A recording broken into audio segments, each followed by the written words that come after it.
First, you want to make sure that your object here has a material, and in the base color, you want to give it an image texture. And let's create a new texture. I'm gonna name it AO map, I guess. Doesn't really matter.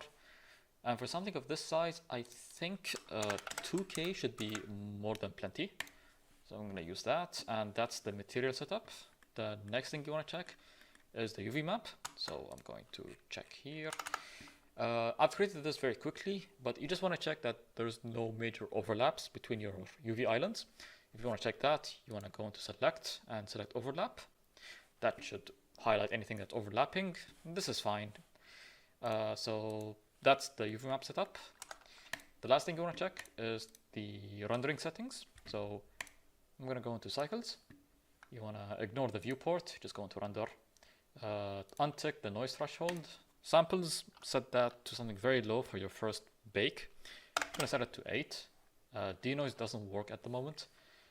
You want to go into bake here next and set this to ambient occlusion, press bake, and if it works properly, there you go.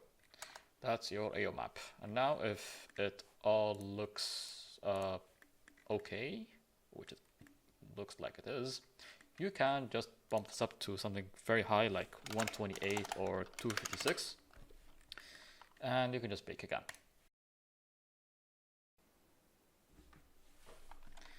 And that seems to have reduced the noise by a good amount. And if you're happy with your AO map, you can just press image, save as, and just save it as any regular image, as a PNG file. Yeah. So save it, and there you have it. Now, when it comes to baking in Blender, every object in your scene can affect how your AO map looks. So, for example, I'm going to enable this floor to get rendered in our AO map. So here's a before, and here's an after. You can see how the bottom part of this bumper got a lot darker. Meanwhile, the top part remained the same. And the way how you enable and disable objects from getting rendered is with this camera icon. So for demonstration, I have these two boxes. I'm going to enable this one to get rendered. And this other one, this big box, I'm going to keep it as it is. So I'm going to hide these now. I'm going to bake again. And you can see how this small box, which was enabled in rendering, it left something on the AO map. Meanwhile, this big box left nothing because it was disabled. Sometimes when you bake your AO map, you will have this ugly shade of gray. And this is usually a telltale sign that your vertices are actually duplicated. So the way you can fix that is, first let's make a duplicate as a backup.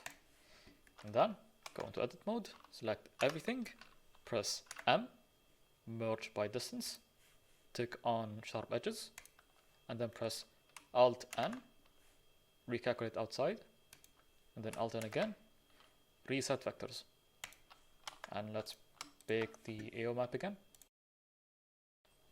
There, and now it looks normal. This is usually a sign that the UV map isn't ideal. It could use some work. But this is a CarX kit. I cannot really change the UV map. So yeah.